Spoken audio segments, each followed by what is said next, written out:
rate that performance? Tell me what you thought of Liverpool's game there. I thought it was a very frustrating performance. Didn't do enough at the top end, even though they had enough chances. And they were really vulnerable at the back, which I haven't seen for a while. Anything that went into the penalty area, they looked as if they were going to concede. And I think Ibu Konate had a night that he should quickly forget, really, because he looked in sixes and sevens at a lot of time of the evening. Yeah. Joe, what did you think of it overall? Was it a difficult game for Liverpool, or actually do you give Galatasaray credit? I'll give Galatasaray massive credit. They were on it to the very end. I think they deserved the win tonight. You know, Liverpool, I don't think Liverpool will be too concerned about the away leg, but I think on a 90-95 minute performance, there are a few bad ones out there and something they want to get out of their system quickly. Well, let's go back to seeing the only goal in that game, and this was Lemina's goal, his first Champions League goal, Maka. Yeah, again, Osimhen at the far post just heads it back into a danger area. You know, nobody really picking up the big number 9. As I said, Konate's just standing there on his own. I'm not necessarily blaming him because he's marking an area, but you have to appreciate who the danger man is, and it's Osimhen. And then Kerkez and Ekitike not doing enough to influence Lemina at all. Joe, this is the disallowed goal for Galatasaray with Osimhen offside. Konate's quite lucky here. Yeah, he is. It's not a good moment. Like I say, he had some really difficult moments tonight. It wasn't one of his best performances. I think it's Yilmaz who's offside, and as he makes that direct approach to the ball there, I know he's not involved in it, and the two guys that are directly involved are not offside. But yeah, I think Konate will be absolutely delighted to look up and see that flag up. This is where perhaps he's been unlucky, Maka? Yeah, and I think Liverpool should have been awarded the goal, Laura, to be honest, because if we all slow it down, which we will do now, you see Konate goes up, it brushes his hands onto Davinson Sanchez's head, as you can clearly see, but the ball then hits the goalkeeper and is going away from goal. You'll see it, and it actually hits Virgil van side, and then it spins into the net. So actually, accidentally brushing off Konate's hands, it doesn't go directly into the goal. It probably should have stood. Saying that, I don't think Liverpool actually deserved a draw because they need to liven up. At Anfield, they have to be infinitely much better than they were tonight. They will be, because the crowd will go crazy. It wasn't good enough tonight. OK, guys, getting a little bit low. Liverpool away from home, but it was a game of playing on people's mistakes tonight for both teams. They were making mistakes, Liverpool was making mistakes. Liverpool could have 3 goals in the first 5 minutes. Galatasaray should have had some more goals as well. It was just a strange performance for a Champions League game, that. Any positives for Liverpool besides the Anfield factor in the second leg? Well, anything from tonight, do you think? I think the biggest positive is again the back four. You mentioned Sanchez now misses the second game. Don't know if it's a good thing or a bad thing, because I think they gave up so many opportunities, not clear-cut opportunities. I think Ekitike is probably the biggest chance of the game, and the goalkeeper makes a brilliant save in a 1v1 situation. But again, Nicky's right, there's so many mistakes from both teams, you know, sloppy passes into midfield, you know, bubbling stuff, and this is the Champions League, last 16. You know, the standard was poor from both teams, really. But I really do think at home next week they can't be that poor, Liverpool, in the home leg at Anfield. European nights are very, very special, and I think they'll have enough to go through. Keep saying it though. Keep saying it that Liverpool this season can't be as poor as this next week. Pretty special here as well. Galatasaray in front of their own fans. They've got the kids out and everything. They seem to feel pretty good about themselves. A few of the players were really clenching the fists at full time. They're backing themselves. No, I'll give these a bit of credit. They actually surprised me in terms of the quality of their attack and play. Not just talking about Osimhen, we all knew how good he was, but off the flanks, Yilmaz and Noah Yang in particular, Lang, they really positive in terms of everything they did. Put good quality crosses into the box, and that front three from Galatasaray far more effective than the Liverpool front three over the course of 90 minutes. Yeah, I think that what you're looking at here, you're looking at the respect of Liverpool's football club, the history of that football club, and I think that's why they're celebrating so much. I don't think they're celebrating thinking they're going through by any stretch of the imagination, but it's a great result for them. It's a big scalp. A big scalp, only one leg so far, but well deserved from Galatasaray's point of view. You could see Arne and some of the Liverpool players giving out to the referee, but Galatasaray could have a few qualms about their goal being disallowed. So you wouldn't be pinning this on the ref, would you? Probably after the break, but I think the officials got both decisions just right. I mean, we think on the first one, on Galatasaray's goal, we think Yilmaz is given an offside because he sort of tracks across Robertson perhaps and blocks off his line of clearing. Perhaps, we don't know. We'll have a look after the break.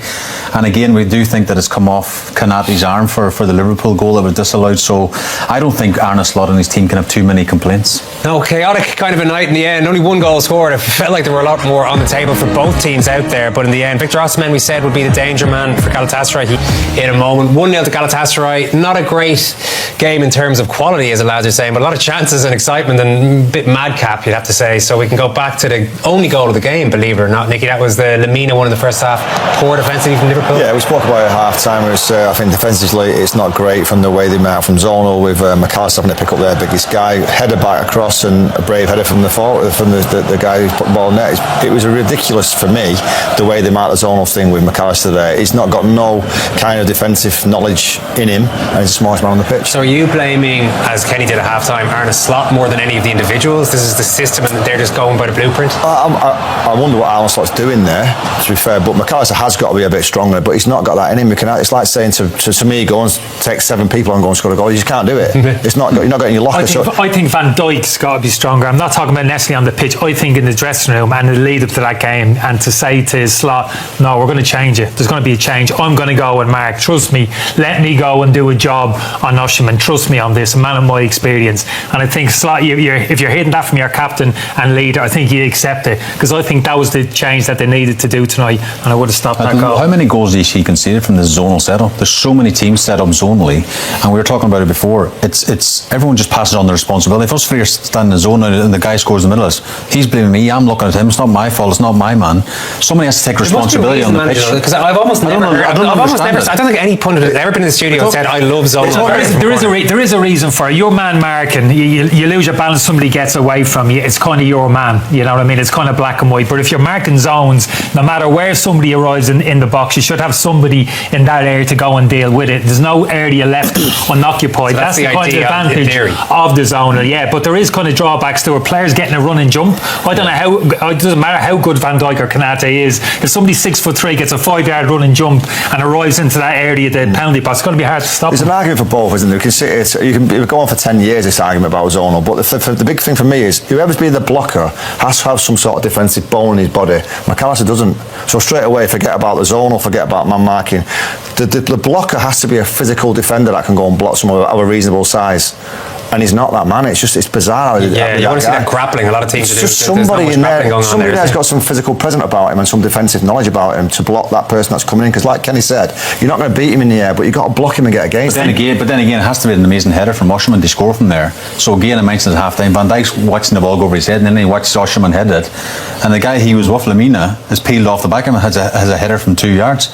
So sometimes not use the first contact, and then I agree with Buddy McAllister's not a defensive-minded player to deal with that. But then the second ball as well got to be dealt with too. You got to marry them both. You can predominantly do zonal, but you can earmark one of the opposition players, recognise how good of a header at the football he is, and get your best, not necessarily your best header, but like Nicky said, your best marker who understands how to mark. Not necessarily go and win the header, but certainly prevent the opposition player from getting a free header. It was good by Osimhen though, wasn't he? He gets up high, a bit of hang time. He did one in the first half as well, when he could have scored a goal at the back post against Van Dijk. He's got some leap on him. He thought he did have a goal in the second half. Galatasaray thought they had a goal disallowed for offside. Shay, what we're looking out for here is if Yilmaz in the build-up is clearly attempting to play the ball, which he's probably not, or making an obvious action which clearly impacts on the ability of an opponent to play the ball. The opponent being Andy Robertson. Well, thankfully for Konaté, the night he had, it just was a mess. Look, I think Yilmaz is offside here, but we watch where the ball ends up. It comes across to Konaté more than anything. Robertson's never getting that ball. Then he makes another mistake, Konaté, and then he just gets his feet all muddled up at the end of it. And for me, I think they're very, very lucky to get away with that. If that's a foul, the game's becoming non-contact, because that's a nothing. No, but I think the linesman's give it for offside. It's just because he's definitely offside, so it's whether or not he's making that obvious action, whether or not he's impacting the ability of Andy Robertson to play the ball. But if Andy Robertson still wants to get past him, he can get past him. But I don't think Andy Robertson can clear the ball. I think it's going to cross to Konaté's space to clear the ball, and he makes a mistake then. If he'd been smarter there, Yilmaz, and assessed the situation quicker, he should have stayed away from Robertson. If he'd have stayed away from Robertson and made no contact with him, Robertson, the lads are right isn't getting back. I'm sure Robertson's not getting there. I know. No, he's not getting. Even if he doesn't make that's the mistake that he's made, getting that left arm out and making contact with Robertson. That's why the decision's been given. But he's not getting back regardless, and it's a horrendous mistake. Oh my God, that Konate, is so lucky. Bad by Konate, and even that second one he could have cleared, Nicky. No, it's one of those nights. The lads had a nightmare all night, to be fair, and that just summed it up, and he got away with murders with that one. Yeah, so we're all saying that Liverpool are lucky with that one, yeah? I think very lucky, yeah. The Liverpool disallowed goal, then they took a long time to look at this, Kenny. We'll take a little time to look at it as well. It's been disallowed for handball, and we're looking out for here is... Put my glasses on. Basically, who puts this ball in the net? Is it a Liverpool player? If so, they've scored directly, and even if it's accidental, then the goal is disallowed. Yeah, the goalkeeper's right. Buttock is involved here as well, I think, at some point. We feel the initial contact has come from Konate's right arm, but for me, having looked at it about like 28 times... There's another one, though. Just see at the end. It's that last contact for me. Looks as if it hits Van Dijk's left elbow. But you think it was Van Dijk's? I think it's Van Dijk's final touch with his left elbow. It doesn't touch it there. I think the contact initially is Konate. The ball drops down. For me, the final touch comes from Van Dijk's left elbow, which directs it into the goal. I'm just looking at Konate's right arm behind Van Dijk's elbow here. What are you looking at? I think it's definitely nearly even a double handball. I think it hits both. I think it hits Konate initially, and then it sort of flicks off Van Dijk's arm after that. I think they got the right decision. It was very tricky for VAR, and it's interesting that the referee didn't go over to the monitor we see in the Premier League. He's let the VAR make that decision and go, that's a handball, disallow the goal. What are you saying on that one? Pass. Couldn't be bothered with that. It was a melee, wasn't it? You just got to go by the letter of the law there, and I think the referee has done that. And in that case, it's not. Does that sum up Liverpool's night? That was the closest they got to scoring a goal. That they weren't really creating much. They did have chances, to be fair, and we'll see a few of those later on. But even those, a lot of them are coming from mistakes by Galatasaray, and that the sort of end-to-end nature of the first half. They weren't really fluid. No real pattern to their play, in general play, in terms of opening up, a little bit of combination play. Didn't see any real natural width. I'm always looked at the Liverpool team in terms of shape and structure. I don't really see it too loose. I always hear about rotation in the modern game, people interchanging position. There could be too much of it at times. These are the chances they did have. Yeah, these are the chances they did have. This is kind of good stuff there, to be fair. This is probably their best bit of football. Shay said McAllister could have taken this on first time. Technically, he's probably good enough. It wasn't a great ball to Wirtz, so that wasn't an easy finish. But yeah, when you're showing a hopeful punt from Konate off the crossbar, you know you're struggling a little bit in terms of chances for Liverpool. This start of the second half was decent, but this is 25-30 yards out.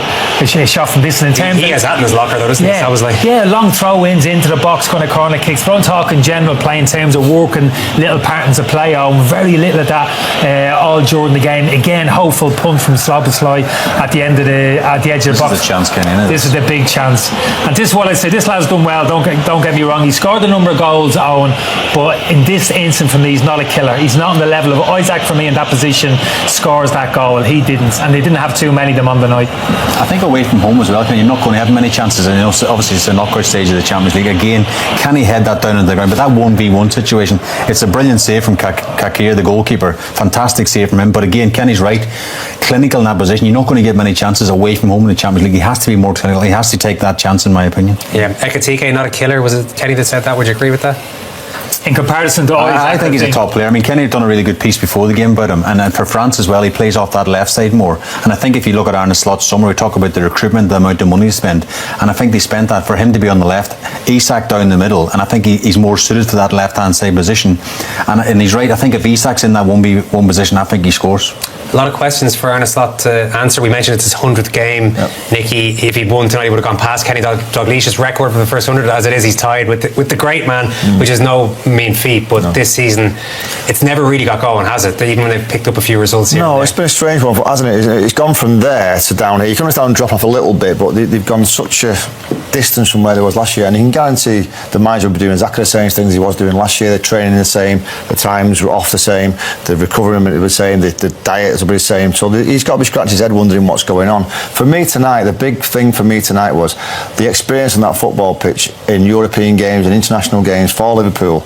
They never tried to control that game once. They were rushing everything, like not taking the extra touch, not taking the extra pass, going down one side, coming back out and going on the other side. There was no flow to the game, there was no tempo to to the pace of the game. They never slowed it down, speeded it up. It was like very much like you said, basketball game. It was one pace that way, one pace that way. Slots been criticising this season for trying to have too much control and trying to counter. Tonight, away from home in a European tie, and it's a difficult place to play like that. You have got to take the extra pass. You've got to control the game as much as you can. You've got to basically kill the game, bore people to death, and then try and hit goal. You do a bit of both. That's how you mix it. You can quicken the tempo for 5 to 10 minutes, and that's where you take the game. I didn't think they couldn't quicken the game and get those quality passes, those little combinations that they were looking for. The better quality for me came from Galatasaray down the sides in terms of combination. Liverpool for me were so unbalanced and lacking in invention and quality in forward areas of the pitch, and that's where Slot has to find the solutions going forward. Maybe he was happy with 1-0 tonight. Maybe thought, because as I'm looking at the bench, like Salah had a quiet night. He got taken off, Frimpong come on, and he every time he got 1v1 with it against the fullback, he just knocked it back. I think he'd do something different. The star man in the last few weeks for Liverpool has been Ria Ngamoa, and we didn't even see him tonight. I mean, Virch came off, he brought Gakpo, and why not give Rio 15 minutes to actually maybe try and get a goal? Fans are saying that after 70 minutes, I don't even know it, but Van Dijk was doing that to his keeper all the time, slowed down. They were happy with it. But the way that game went and the chances that they had, they just wanted to calm it down and leave it and go back with 1-0. Well, as we were saying, Galatasaray had plenty of chances. We'll have a look at those after the break. In the end, it's 1-0. Coach, can we say the second match in here, Istanbul, is a bad deja vu? Is a? Bad deja vu. Bad deja vu. Yeah. There were a lot of similarities between 3 months ago and now. We've had multiple chances to score. After 10-15 minutes, you expect us to lead, and then their first attack leads to a set-piece goal. Last time was a penalty, now it was a set-piece goal. And another goal disallowed from us, so a lot of similarities too. What about your thoughts in the last match in Anfield? What about your thoughts? What my thoughts are? You play over 2 games against each other, and now it's half-time. They're 1-0 up. We can do better. I'm 100% sure about that. But even with the game we've played, we had enough chances to score goals. We didn't, but next week we play at Anfield, and our fans will be so supportive for us because I think that was today the situation for Galatasaray. They had great support from their fans. It was difficult for us to play and difficult for another person on the pitch to manage the game. So let's hope we can create the same atmosphere next week at Anfield. Okay, thank you. Good luck in the next round. We'll say that. He doesn't look too happy, does he? The supporters are worth a mention there because Galatasaray fans created a big atmosphere tonight. They won't be around next week, Shay. There were some incidents at the Juventus match, so that's another one in the debit column for Galatasaray. Their away supporters are banned, and they've also got a few personnel issues with Sanchez. Yeah, it's a shame, for the away fans. Obviously, it's, as I said before, Anfield's a special place in European night, so it's a shame for them. It showed tonight how supportive they were, but I think Arne Slot's getting the message across to the home fans for next week. We will need you. And I think he's also getting the message across that he thinks that they might have influenced the referee, but we don't necessarily think so. I don't think so. I mean, we talk about a cauldron out there, we talk about a difficult place to go, but I think in general, I think we're right. The referee, I think, just so we got it right. Galatasaray had the better of the chances, would you say, over the night? I think so. I think Arne Slot's maybe trying to pencil over a bit or paint over a bit, saying we had multiple chances. They had a few chances, Liverpool, but again, they'll look back as the head of the body talked about before. Osimhen in the first half, they had some really good chances. They really had. This time's a very good save from Maradashvili. He has to let that go past. Kenny thinks not so, but again, he gets enough on it to get it by the post. They can be very tricky. He can react a bit late and find the back of the net, but it's a really good save. Again, that's for the camera, Shay, that one. No, that was a really good save. I would disagree with you, and I think he's set in a good position. It's a really good header from Sanchez, and again, they had some shots second half as well. We talked about the disallowed goal. They had big opportunities, and I think if they had got a second goal, they stayed the absolute. Obviously, they've got a great chance of going through. This is a shot from Sarah towards the end. We thought this was in the studio, but just off the side netting. I think they needed that second goal. I really do. That would have given them a real hope. I still think Liverpool next week will be too much for them. You don't think so? You're not sure that they are going to I'm not sure. No. I'm not sure at all watching this Liverpool team. And I've some sympathy for Slot this season in terms of certain things outside his control, in terms of significant drop off in terms of performance levels. Some of his senior players, Kanate early this season, Van Dijk, Salah, we all know about. A couple of injuries as well, Isaac in particular, so he's had to manage all that. But in terms of the players that are available to him and have been available to him the last 6 to 8 weeks, for me he's not picking the best team. Well, interesting on that, because you two disagreed pre-match. You like Florian Wirtz out on the left-hand side. You prefer to see him more centrally. You were saying, Kenny, he was on the left tonight, albeit dropping into the middle at times as well. How do you think he got on? Yeah, real mixed bag. And I suppose to a certain extent me and Nick are saying the same thing. He's at his most effective in that kind of number 10 position. It's just how he gets there. I'd like him to start there, because I think he's a natural number 10 in terms of playing on the half turn, linking things up, particularly the midfield and forward areas of the pitch. Very good in tight areas where he has to improve his finishing, I'll say that. Strikes me as somebody a little bit casual with his finishing. Doesn't really hurt him if he doesn't score. You know, one of them, not really a kind of goal scorer, but he needs to do better. He needs to demand more of himself in those situations. I thought his work rate was good. Just a little bit too sloppy. That's too easy. He has to protect the ball there. But a lot of the time when we're talking about him, he's played left wing tonight, left of the front three, but you wouldn't have known that, because invariably he ends up in that number 10 position. And when he does that, Liverpool have a very little outlet down the left hand side. Oh, and that's what I'm talking about. I have a lot of sympathy for Kerkez, because when Liverpool switched the play off to Kerkez, naturally you'd look to your winger to play a pass. There's nobody there. He's holding hands with Slobodslai in that kind of central area of the pitch. So that's the unbalance that I'm talking about. And then you're talking about, okay, there's no avenue down the left hand side. Well, let's walk down there. Let's give it to Mo. Well, forget about giving it to Mo, because he's not beating anybody in 1v1 situations either. So this is what I'm talking about. He needs to find a solution. Now, he's been handicapped to a certain extent, players available to him, but Ngamo, Shay mentioned, and just think out of the box a little bit. Ekitike can be what about swapping him and Gapco, throwing Gapco down the middle, Ekitike off the left hand side or off the flank. He's got to get a little bit more creative in terms of his selection. You mentioned Mo there, Kenny. I'm going to recuse you from this conversation, because we've had about 20-30 Mo Salah chats. Caesar said and done that. You can leave early, you can clock off early if you want there. Ineffective enough. He was breaking the record today, Carragher's record for Champions League appearances for Liverpool. But is there much positive to say about Mo Salah at the moment? No, unfortunately, because he's a player that I've loved watching over the years, but that can only take you so long. He's not doing anything right for Liverpool at the minute. I think he's struggling big time. I think he's given the manager a real problem, because he's such a superstar and what he's done. But he can't drop him again. You saw what happened last time. He dropped him. Yeah, it's going to be a difficult one for him, but the manager will have to do something sooner or later. He can't keep this up, and for me to sit here and have a pop at someone like Mo Salah, who's been phenomenal for the Premier League, for Liverpool, but he's just not doing anything for that football team right at the minute. Yeah, I mean, is it tricky though? We saw what happened last time he dropped him. He didn't look too happy coming off tonight. Nobody's going to be, but we didn't throw any sort of strop. But of course, he's not happy coming off, not starting key games like in the Premier League against Spurs at the weekend.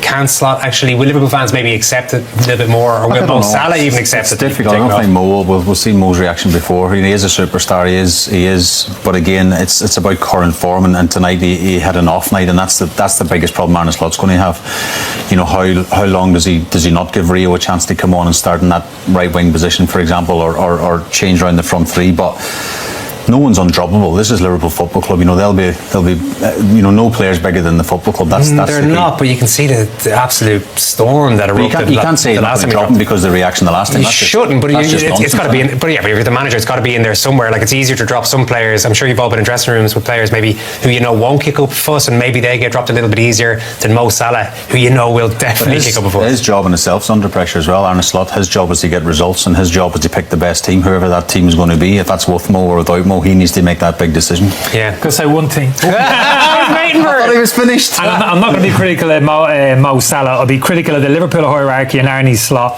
They had a window of opportunity when Salah threw that hissy fit in November to get him out of the football club. They had a 3-month opportunity, him going to AFCON, to get him out, get massive money in, and go and get a replacement. Antoine Semenyo's the one I'm talking about. We spoke about it on Prem Saturday in November. Would Liverpool, from a footballing point of view, be in a better position now going to the second half of the season with Antoine Semenyo on that pitch now, looking at the impact he's had at Manchester City rather than Mo Salah? And not only that, you'd have more money in the bank with the wages that you said. Yes, that was a big decision to be made, but they're the big decisions that managers make, the big, bold, brave decisions that really resonate around the dressing room. Yeah, and what you would say about Slot is that there's a lot of talk, if they don't get into the Champions League next season, he's going to be gone anyway. You'd like to think he'll go out his way and he'll make those big decisions over the rest of the season rather than going out with a whimper potentially. Yeah, he should do. I'd like to think so. He comes across as a guy that's backs himself, and he done a great job last season for Liverpool, winning the league.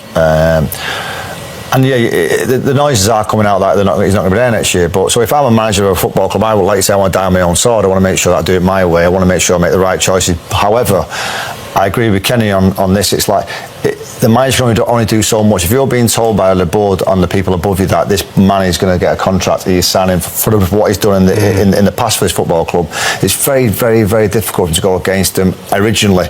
But now, I think any true Liverpool fan would take the heart away from it and just use the brains and look at Mo Salah over the last few performances and say he's got to get dropped. Well, they're playing Spurs on Sunday. We'll see what happens there. Tottenham are playing Atletico at the moment, so who knows? They might have a new manager. If Harry Redknapp has won the Gold Cup by next Sunday, he could well be in charge at that stage. Thanks to Nicky, to Shay and to Kenny. Thank you so much.